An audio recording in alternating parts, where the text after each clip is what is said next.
मंडळी, घरी तूप करायचं म्हटलं की भांडं हे असं खराब होतं आणि ते कसं घासावं हे समजत नाही.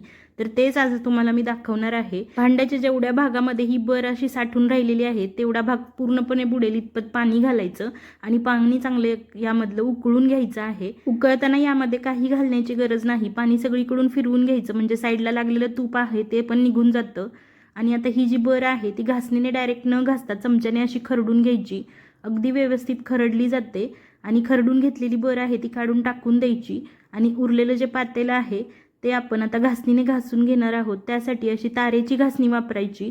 साबण किंवा लिक्विड सोप जे काही तुम्ही भांडी घासण्यासाठी वापरत असाल त्यामध्ये बुडवून चांगले पातेलं घासून घ्यायचं. एका प्रयत्नातच अगदी अर्ध्या मिनिटाच्या आतच हे पातेलं स्वच्छ होतं. घासून घेतलेलं पातेलं नळाखाली छान धुवून घ्यायचं. बघू शकता एकदम चकचकीत असं हे पातेलं निघालेलं आहे. व्हिडिओ आवडला असेल तर लाईक आणि सबस्क्राईब करा. फेसबुक इंस्टावर फॉलो करा. थँक्यू.